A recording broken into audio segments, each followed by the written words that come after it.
Chapter 10. Auto-Pranic or Life Force Treatments.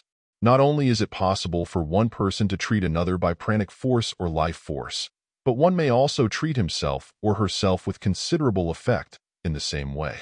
This may seem strange at first thought, for the underlying principle of pranic healing seems to be that the healer sends a supply of pranic force to the affected parts, supplying the deficiency of prana in those parts. This is true, but when it is remembered that one may draw prana from the universal supply and then distribute the same to the parts, it will be seen that one may treat himself by this method.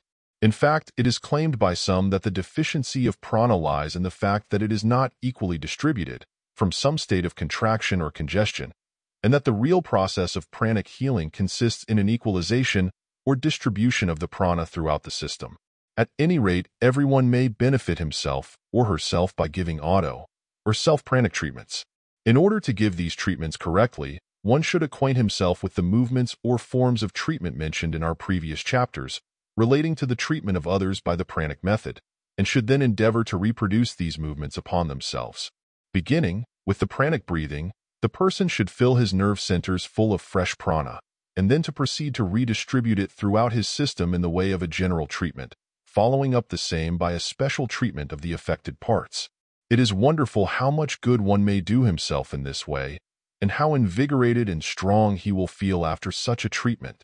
Of course, one cannot treat himself as handily as he could treat another, for the reason that he cannot handle himself as well, but a little practice and the exercise of a little ingenuity in the application of the treatments will do wonders.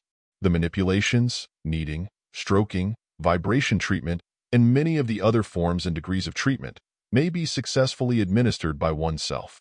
We do not think it necessary to go into details of this treatment here, for this would be but a repetition of the forms of treatment given in the previous chapters.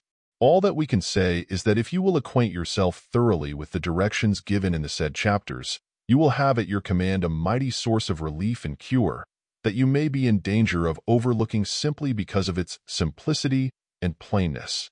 We have known of many persons who have treated themselves successfully in this way, and we see no reason why anyone cannot do likewise. The best instruction that we can give you is to start in and do it according to the directions already given. Do not neglect the breathing exercises, as that lies at the basis of the entire treatment. Now, this chapter is short, and many of you may not attach to it the importance that you would grant it if it were padded out. But we assure you that if you read it carefully, you will find that it contains a hint of a very valuable and important truth, which hint, if taken, may lead to wonderful results. The plainest things are often the most valuable, but, alas, we neglect them because they are so plain and simple and run after some other things, not half so good, simply because they seem more complex and wonderful. Do not make this mistake, friends. The following exercises will be found most useful in auto-pranic healing. Now on to prana distributing. Lying flat on the floor or bed, completely relaxed, with hands resting lightly over the solar plexus, over the pit of the stomach, where the ribs begin to separate, breathe rhythmically. After the rhythm is fully established, that each inhalation will draw in an increased supply of prana or vital energy from the universal supply, which will be taken up by the nervous system and stored in the solar plexus. At each exhalation that the prana or vital energy is being distributed all over the body, to every organ and part, to every muscle, cell and atom, to nerve, artery and vein, from the top of your head to the soles of your feet, invigorating, strengthening and stimulating every nerve, recharging every nerve center, sending energy, force and strength all over the system. While exercising the will, try to form a mental picture of the inrushing prana, coming in through the lungs and being taken up at once by the solar plexus, then with the exhaling effort, being sent to all parts of the system, down to the fingertips and down to the toes. It is not necessary to use the will with an effort.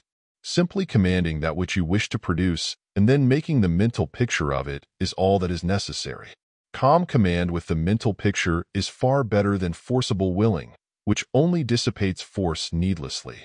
The above exercise is most helpful and greatly refreshes and strengthens the nervous system and produces a restful feeling all over the body.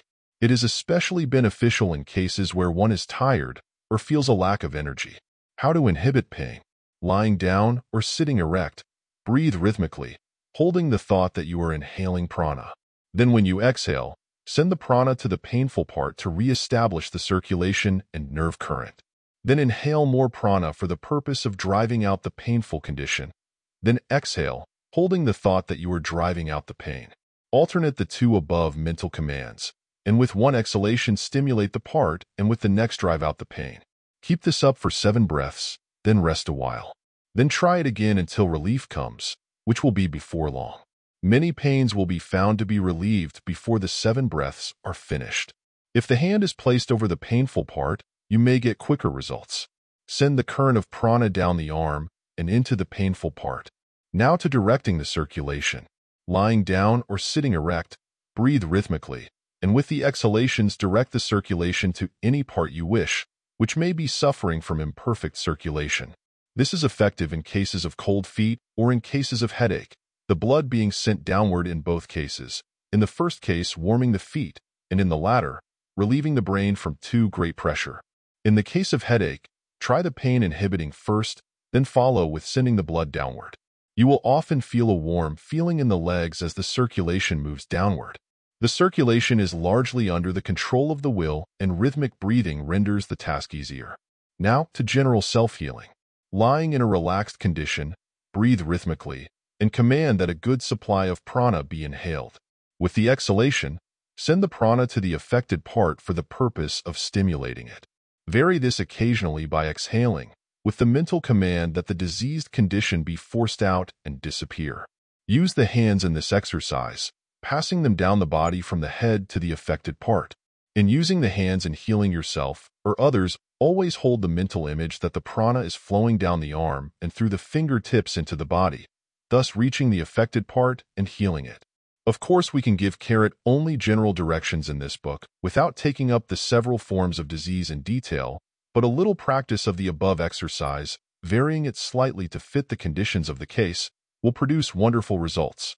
Some yogis follow the plan of placing both hands on the affected part and then breathing rhythmically, holding the total image that they are fairly pumping prana into the diseased organ and part, stimulating it and driving out diseased conditions, as pumping into a pail of dirty water will drive out the latter and fill the bucket with fresh water.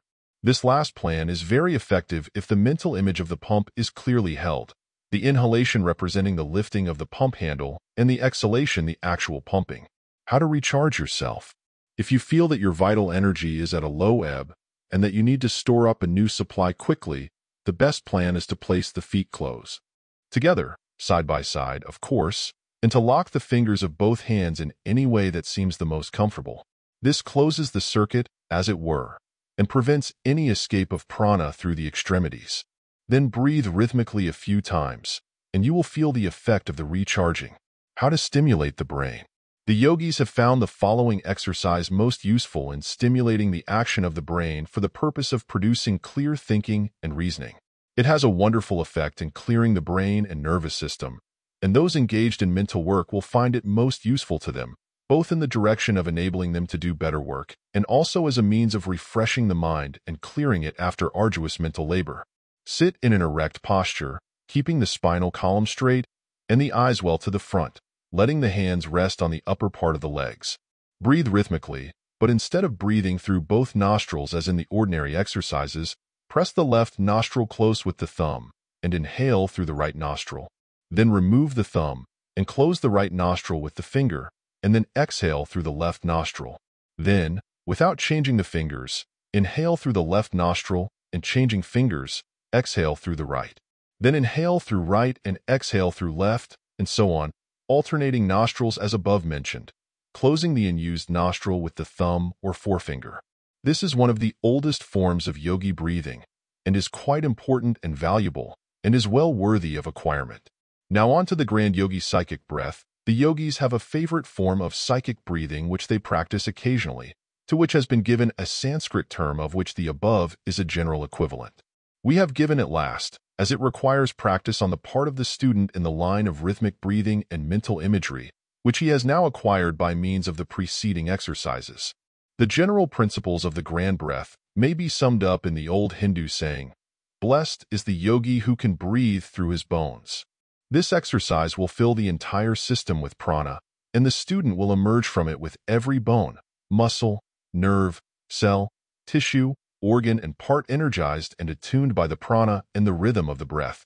It is a general house cleaning of the system, and he who practices it carefully will feel as if he had been given a new body, freshly created, from the crown of his head to the tips of his toes. We will let the exercise speak for itself. 1. Lie in a relaxed position, at perfect ease. 2. Breathe rhythmically until the rhythm is perfectly established. 3. Then, inhaling and exhaling, form the mental image of the breath being drawn up through the bones of the legs and then forced out through them, then through the bones of the arms, then through the top of the skull, then through the stomach, then through the reproductive region, then as if it were traveling upward and downward along the spinal column, and then as if the breath were being inhaled and exhaled through every pore of the skin, the whole body being filled with prana and life. 4. Then, breathing rhythmically, send the current of prana to the 7 vital centers, in turn, as follows, using the mental picture as in previous exercises: A. To the forehead. B. To the back of the head. C. To the base of the brain. D. To the solar plexus. E. To the sacral region, lower part of the spine. F. To the region of the navel.